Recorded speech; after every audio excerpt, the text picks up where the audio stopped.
아멘. 할렐루야. 또 이 밤에 함께 하신 모든 분들에게 주님의 은혜가 함께 하시길 축복합니다. 3일 동안 참 많이 또 더웠네요. 잘 지내셨죠? 예. 여러분들 오시면서 보셨겠습니다만 3일 동안 주방에서 카페로 가는 그 캐노피 공사가 아주 잘 끝났습니다. 좋은 업자를 또 하나님이 붙여주셔서 정말 꼼꼼하게 잘 하시더라고요. 그래서 참 좋은, 이제 공사를 이제 하고 저도 이제 왔다 갔다 하는데 어젠가 우리 박 장로님이 누가 왔대요. 그래서 가봤더니 어떤 지긋하신 분이 이렇게 한참 대화를 나누시는데 알고 봤더니 저기 함께하는 교회 있죠, 저희 감리교회 재병식 목사님이 목회하는 함께하는 교회 교인인데 보니까 원로 장로님이신 것 같아요. 그러면서 이렇게 말씀을 나누시면서 흐뭇해 하시는 거지.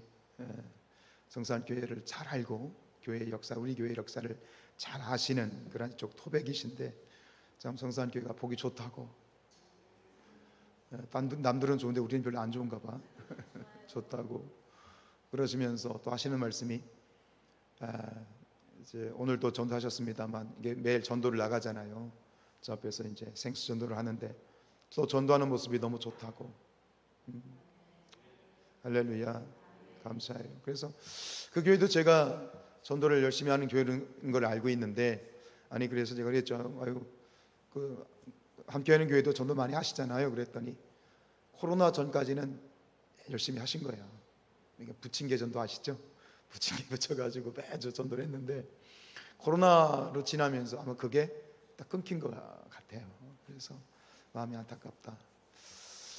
또 우리가 함께 부를 찬양이기도 하지만 우리 사랑하는 이 성산교회가 하나님 보시기에 아름다운 교회로 계속해서 세워져 가는 것은 우리 사랑하는 우리 성도님들의 귀한 섬김이 있고 헌신이 있고 기도가 있고 땀이 있고 피 흘림이 있기 때문인 줄로 믿습니다. 그렇게 39년을 왔는데 어쨌든 이 공사하는데 기도해 주셔서 감사하고 헌신해 주셔서 감사하고 우리 또 박 장로님 휴가까지 되면서 3일 동안 계속 귀찮을 정도로 막 쫓아다니면서 감독을 서셨는데 너무 감사하고 또 감사할 거리가 참 많죠. 매일 우리의 삶이 감사 후에 감사가 넘치고 은혜 후에 은혜가 넘치는 우리 성산교회가 되기를 축복합니다. 오늘 이제 누가복음 이제 본격적으로 우리가 1절로 4절은 다른 복음서에 없는 서론, 서두 부분입니다.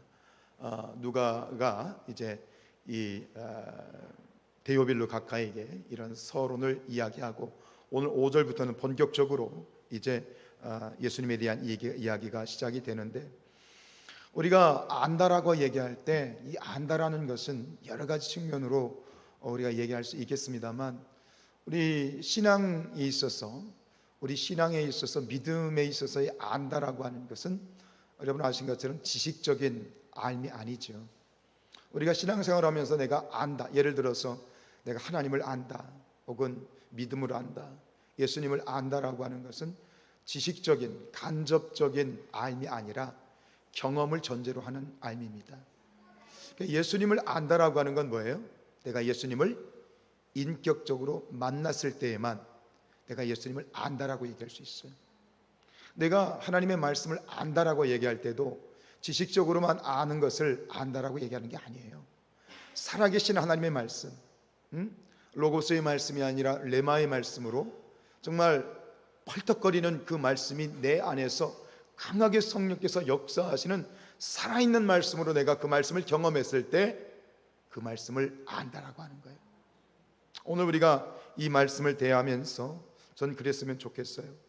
이 누가복음은 누가가 우리에게 들려주는 예수님의 이야기인데, 우리는 이제 긴 누가복음을 거쳐서 사도행전까지 쭉 하겠습니다만 예수님에 대해서 아는 것이 아니라, 여러분 보세요, 예수님에 대해서 아는 것이 아니라 예수님을 알았으면 좋겠어요. 이해가 되세요? 예수님에 대해서 간접적으로 지식적으로 아는 것이 아니라 이 누가복음 복음서를 읽어 내려가면서 여러분들이 예수님을 만났으면 좋겠어요. 이 얘기입니다. 그 소원, 이것이 저의 설교자로서의 저의 기도이기도 하지만 또 이 복음서를 함께 묵상하면서 또 말씀을 듣는 여러분들도 그런 기도를 가지고 제목을 가지고 함께 말씀을 나누었으면 좋겠어요. 하나님이 누가복음을 통해서 예수님에 대해서 아는 것이 아니라 예수님을 알기를 원합니다. 예수님을 만나기를 원합니다. 예수님을 인격적으로 대하는 그런 놀라운 체험이 있기를, 경험이 있기를 원합니다. 그렇게 기도하시는 마음으로 말씀을 이어갔으면 좋겠어요.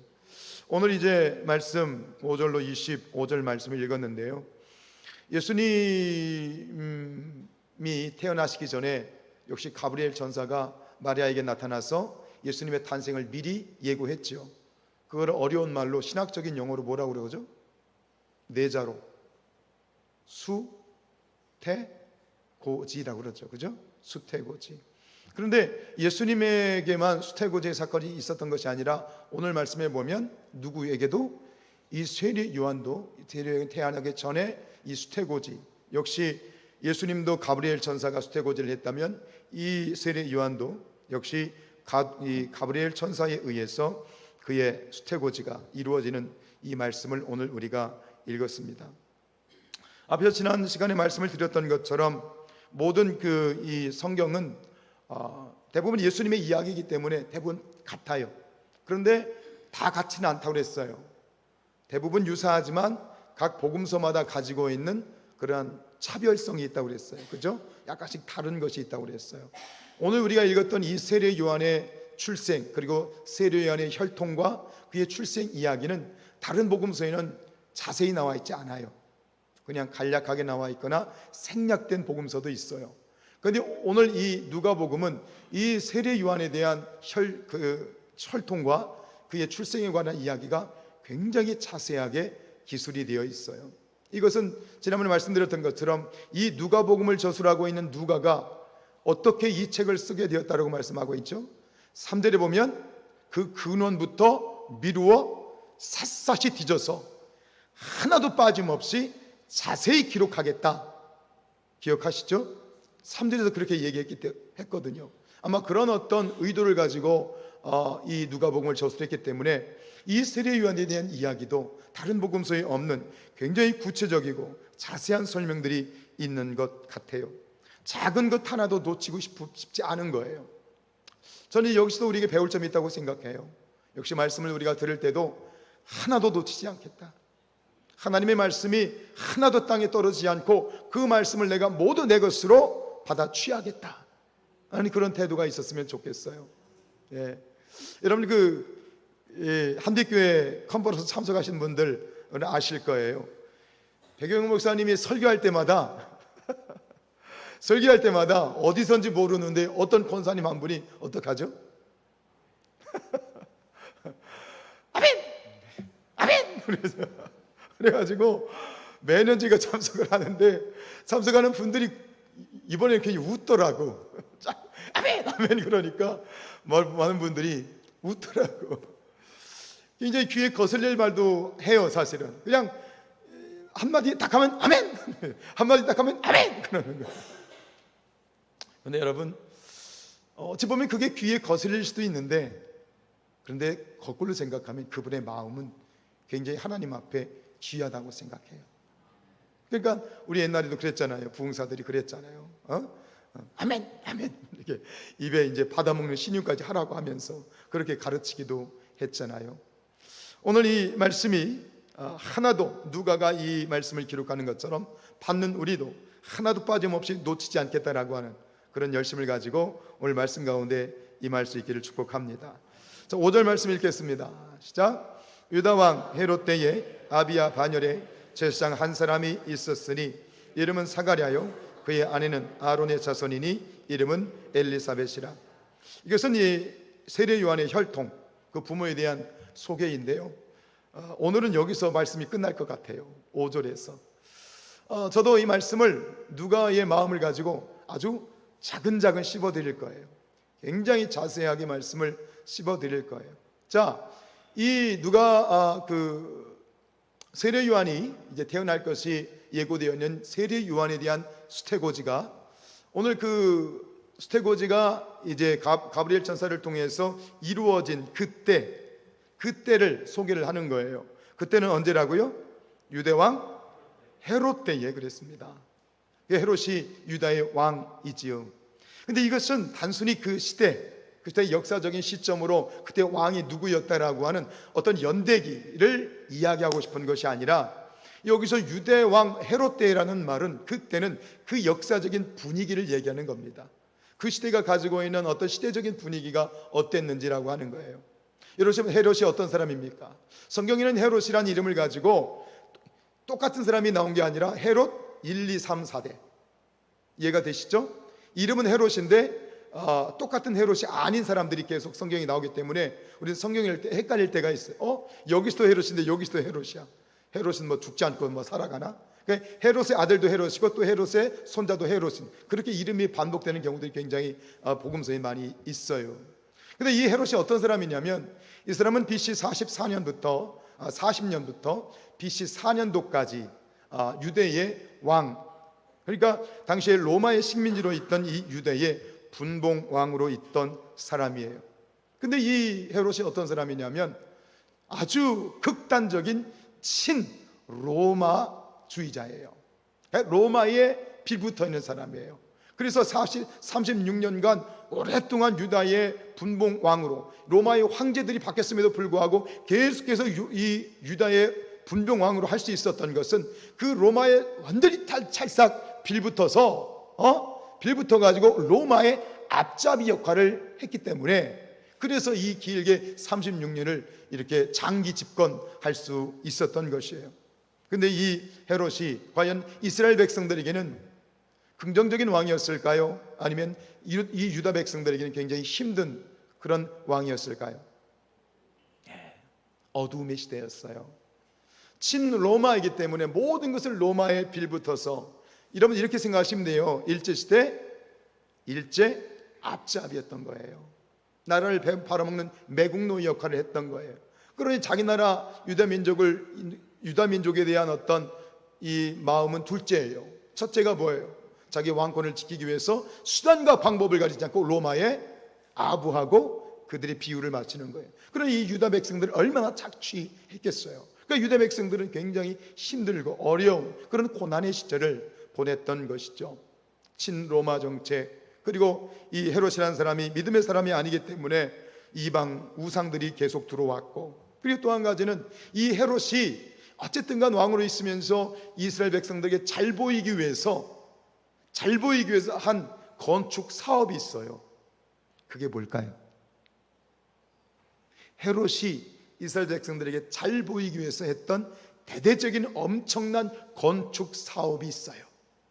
그게 뭘까요? 그게 바로 성전이에요. 뭐라고요? 성전.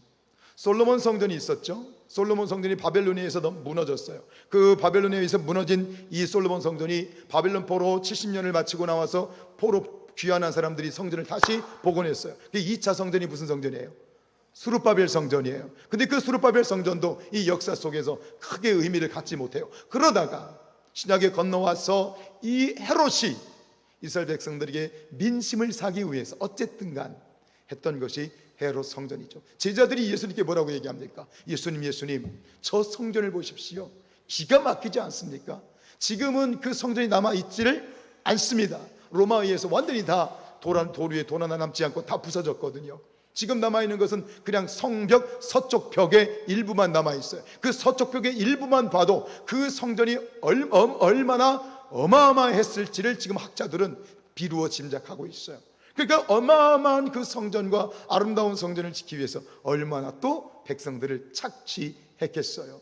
그리고 그의 성격이 얼마나 또 포악했던지 이스라엘 백성들을 쥐잡듯이 잡는 그런 아주 포강무도한 그러한 왕이었다고 하죠. 그런 어두움의 시간 가운데, 그런 어두움의 시대, 이것을 얘기하는 게 뭐예요? 유대왕 헤롯 때라는 거예요. 이 어두움의 터널을 지나고 있는 그때에 복음의 역사가 시작이 됩니다. 자, 19절 말씀 1장 19절 봅시다. 시작. 천사가 대답하여 이르되 나는 하나님 앞에 서 있는 가브리엘이라. 이 좋은 소식을 전하여 내게 말하라고 보내심을 받았노라. 지금 이스라엘 백성들에게는 뭐가 필요한 거예요? 기쁜 소식이 필요한 거예요. 이 어두움의 깊은 그런 시대 가운데 바로 빛으로 오신 분이 누구십니까? 예수 그리스도.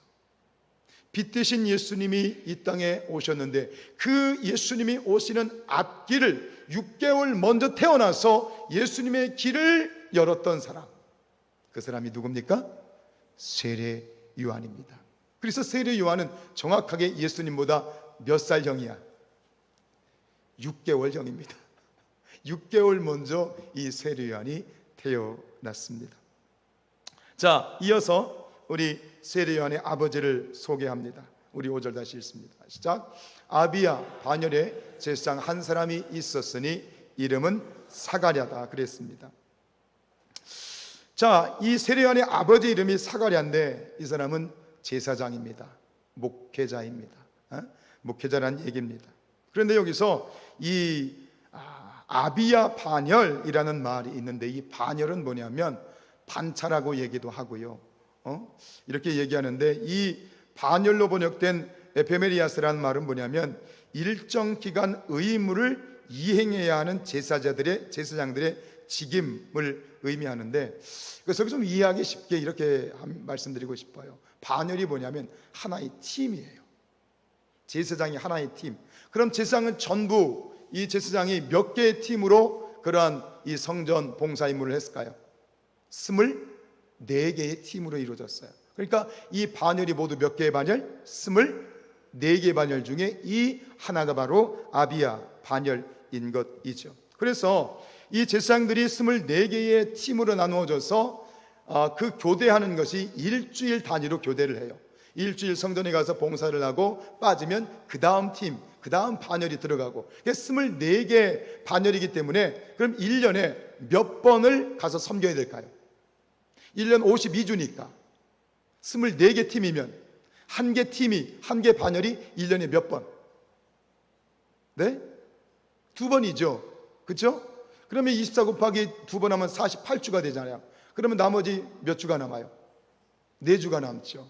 자, 각자의 24개의 반열이 일주일마다 1년에 2번 자기 자리가 와서 성전 이 봉사를 하게 되는데 근데 2번을 하고 나면 4주가 남아요.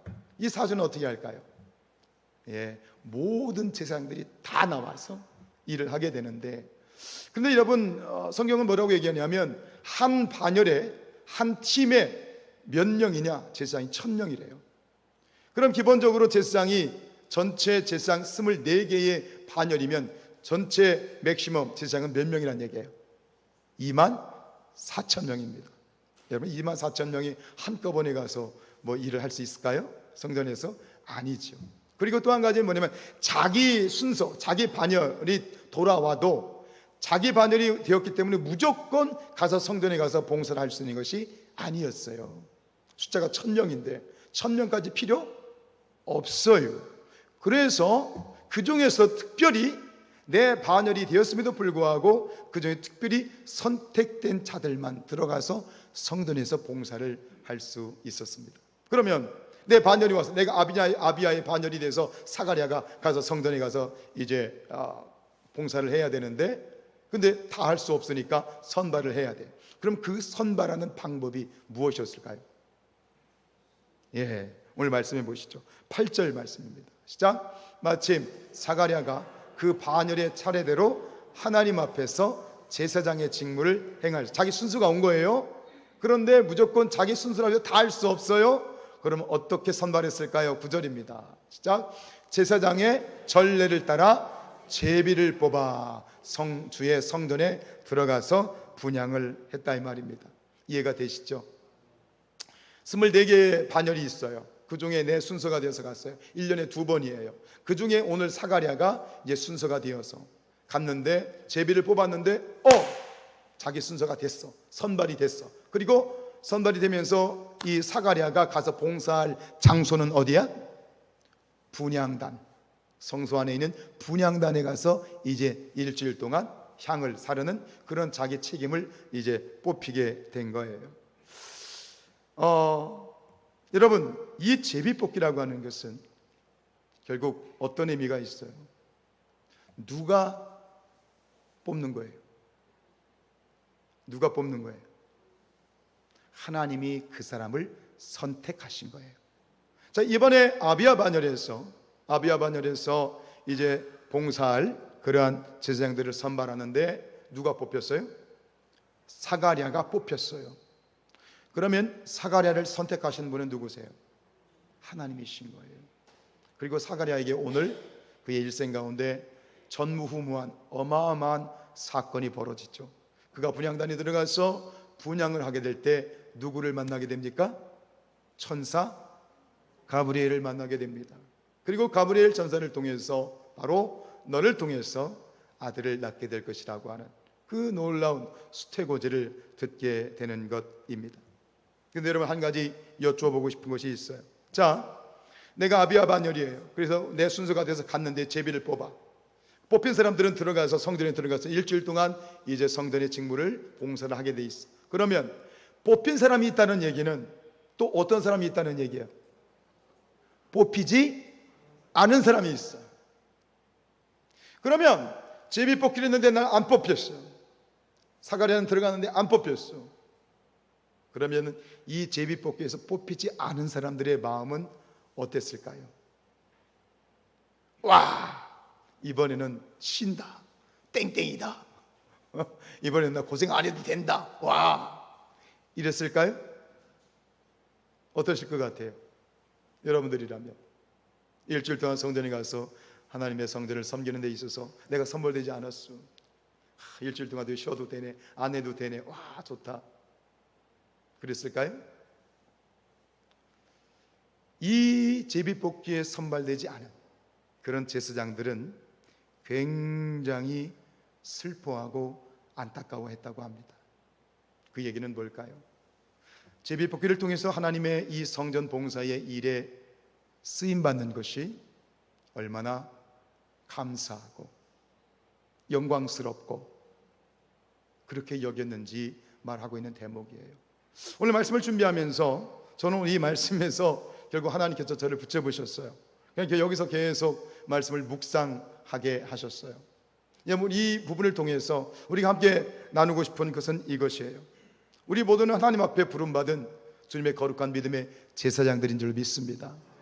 근데 우리가 하나님의 일을 하고 하나님의 거룩한 하나님의 일을 하는 사람으로 우리가 부름을 받았는데, 우리가 부름을 받은 우리가 하나님의 일을 하는 데 있어서 우리가 어떤 태도를 가져야 되는 거예요? 어떤 마음을 가지고 우리가 할 때 하나님의 복된 마음을 가지고 하나님의 일을 감당할 수 있을까 하는 그런 깊은 묵상을 저에게 오늘 하게 하셨습니다. 이 성전 봉사 직무에 선택받지 않은 제사장들은 매우 안타까워했다고 합니다. 슬퍼했다고 합니다. 왜 그럴까요? 가서 성전에 가서 봉사하는 이 일이 정말 영광스러운 일이면서 동시에 이것은 축복받는 일이었기 때문이에요. 복된 일이었기 때문입니다.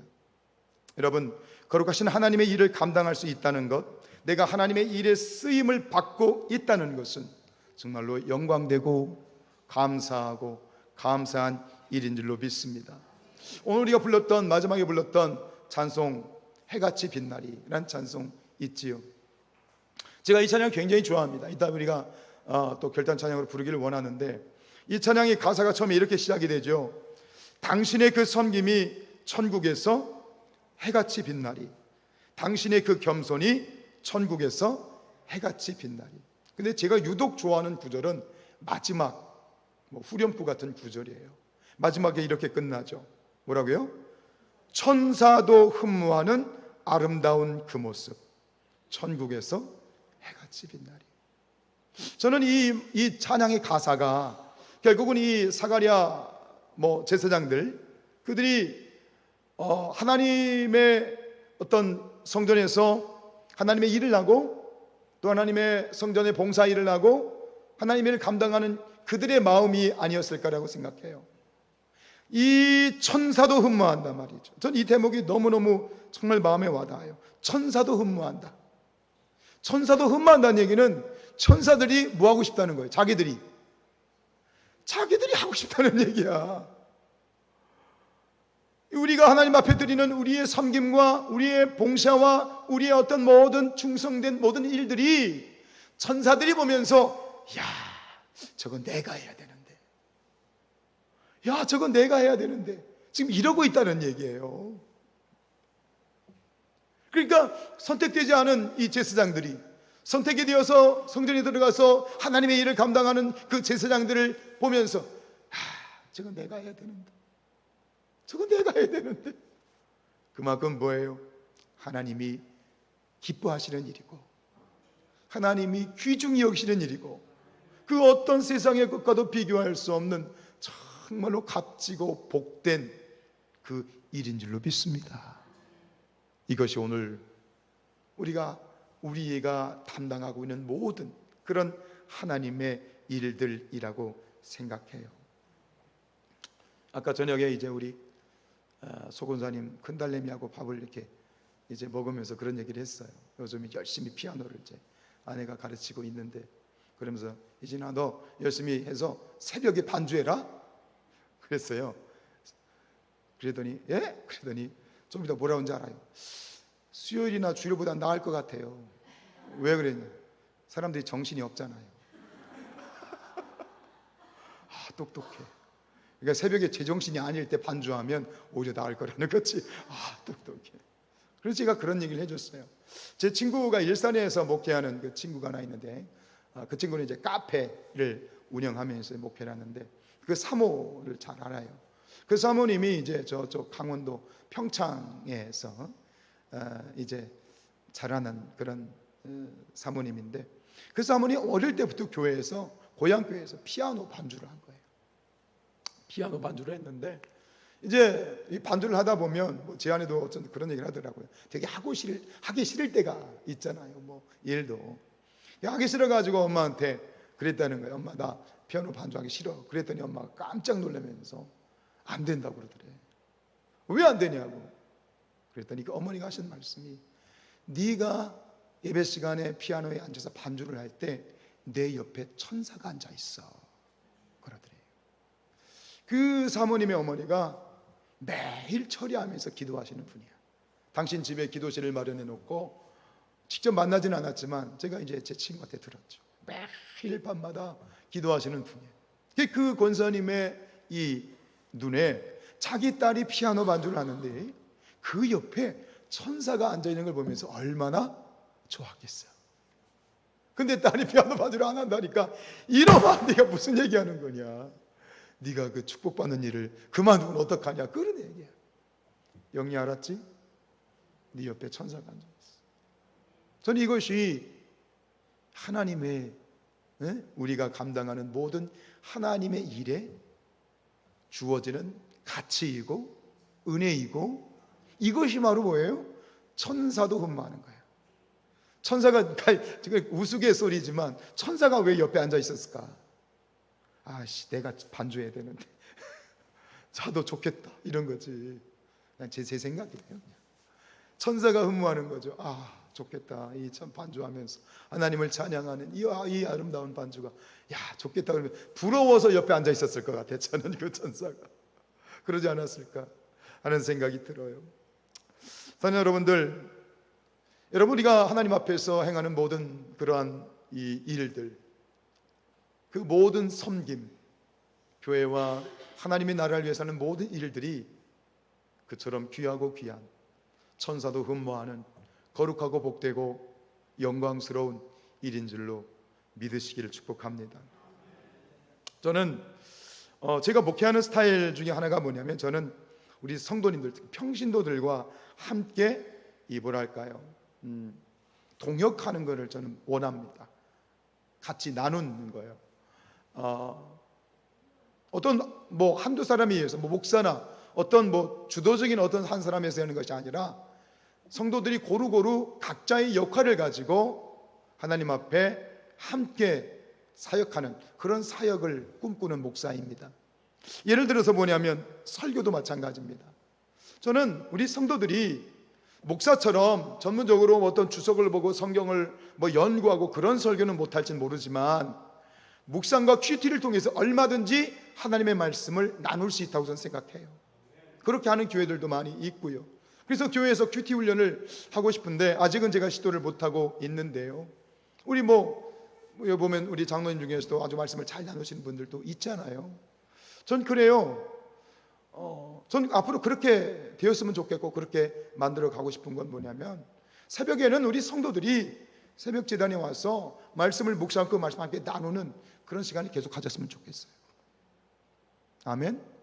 뭐 설교가 목사의 전유물도 아니고 매일 새벽마다 똑같은 목사, 주일, 수요일 좀 지겹죠, 그죠? 뭐가 지겹다는 차원보다는 어쨌든 다양한 어떤 하나님이 주신 각자에게 주시는 은혜를 우리가 함께 영적인 뷔페를 나눴으면 좋겠다, 그런 의미예요. 같이 저는 그렇게 사역을 하고 싶어요. 여러분, 우리가 길을 갈 때 혼자 가면 빨리 갈 수 있죠. 그러나 누군가 같이 가면 굉장히 좀 더디고 느릴 수 있지요.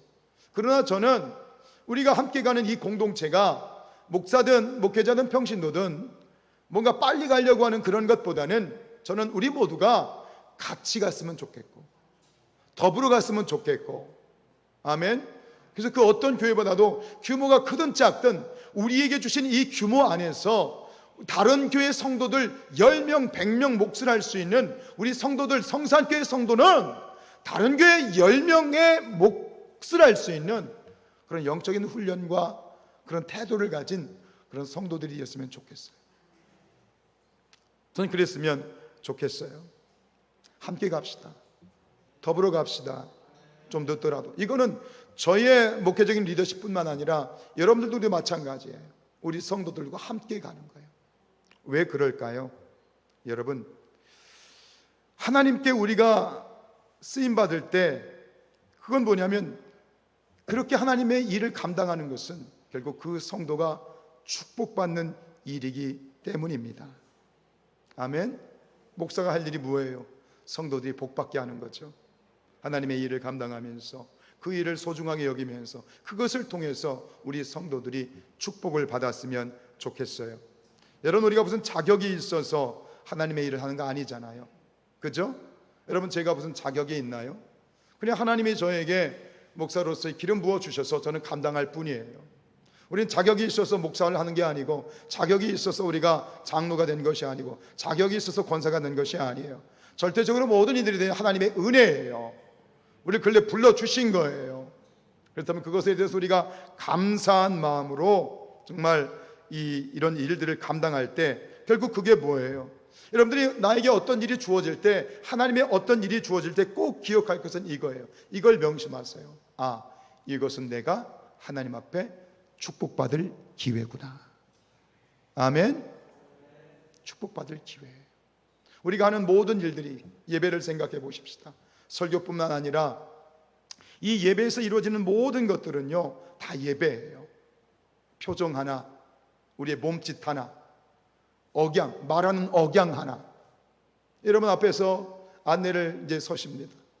안내를 서실 때 들어오는 성도들을 향하여 밝게 웃는 그 미소가 예배입니다. 아멘. 그 미소가 예배예요. 앞에 들어오는데 인상 팍 쓰고 있으면 들어오는 사람이 굉장히 개면적일 거 아니에요. 환하게 웃어주는 그 미소가 오히려 한편의 설교보다 더 아름답고 거룩한 예배다. 예를 들어서 우리 헌금 봉헌을 하는 분들이 이제 이게 들어옵니다. 여러분, 헌금을 봉헌할 때 하나님 이 정말 성도들의 피와 땀이 묻어 있는 그 짠내나는 그런 피와 땀이 묻어 있는 하나님께 드려지는 그 예물을 지성소로 들고 오는 그 헌금 위원들도요, 그 걸음 하나하나가, 헌금함을 들고 나오시는 그 걸음 하나하나가 예배예요. 아멘. 그게 예배인 거예요. 억양 자체, 말 한마디, 표정 하나가, 예배 가운데 이루어지는 모든 것들은 설교뿐만 아니라 찬양뿐만 아니라 몸짓, 발짓, 표정, 모든 것이 다 하나님 앞에 예배야. 그러면 하나님이 기뻐하시는 그런 예배로 드릴 때 내게 헌금 위원으로서 하나님 앞에 거룩하게 드려지는 그 책임, 그 사역, 그 섬김을 통해서 어떤 일이 벌어져야 되죠? 축복받는 거예요. 아멘. 찬양단들이 앞에서 찬양을 할 때 그 찬양을 통해서 축복받는 거예요. 반주자가 반주를 하면서 찬양할 때 축복받는 거예요. 우리에게 맡겨주신 모든 일들은 무엇이냐? 축복의 기회다 라고 하는 거예요. 우리 고린도전서 4장 1절과 2절 읽어봅시다. 고린도전서 4장 1절 시작. 사람이 마땅히 우리를 그리스도의 일꾼이요 하나님의 비밀을 맡은 자로 여길지어다. 그리고 맡은 자들에게 구할 것은 뭐다? 충성이다. 저는 이 말씀이 오늘 이렇게 다시 들렸어요. 충성하라는 말은 뭐냐면 축복의 기회를 놓치지 말라는 거예요. 아멘. 나에게 막 이런 임무를 맡겨주셨어요. 하나님의 귀한 이런 임무를 맡겨주셨어요. 근데 이것을 맡겨주신 것은 무엇의 기회라고요? 축복의 기회예요. 아멘. 축복의 기회예요. 근데 그것을 내게 하나님 앞에 충성했을 때, 충성하라고 하는 건 뭐냐면 이 축복의 기회가 되고 축복이 돼야 되지, 잘못하면 이 축복의 기회가 자칫하면 뭐가 될 수 있을까요? 저주가 될 수 있어요. 이해가 되십니까? 성경에 보면 그런 예가 굉장히 많습니다. 여러분 보세요. 가룟 유다, 예수님의 12제자 중에 하나로 선택받은 사람이에요. 얼마나 영광스러워요. 근데 돈꾀를 맡은 게 재무부장이었어요. 재무부장. 돈꾀를 맡은 이 유다가 그것 때문에 뭐가 됐어요? 저주를 받게 되죠. 축복의 정말 12명 중에, 예수 그리스도의 사도로 부름받은 12명 중에 하나입니다. 전무후무한 축복의 12명 중에 하나입니다. 그런데 그가 그 축복의 기회를 잘못 접수하고 그의 언행 심사가 잘못되어서 결국은 비참하게 목을 매서 죽고, 얼마나 비대했던지 뚝 떨어졌더니 창자가 터져서 죽었다 그랬어요. 저주죠. 여러분, 이걸 동시에 아셔야 돼요. 우리에게 주신 하나님의 임무와 봉사의 책임과 하나님의 일은 절대적으로 하나님의 기회인 줄로 믿습니다. 축복의 기회인 줄로 믿습니다. 그런데 그것을 잘못 행하면 뭐가 된다? 거꾸로 저주가 된다.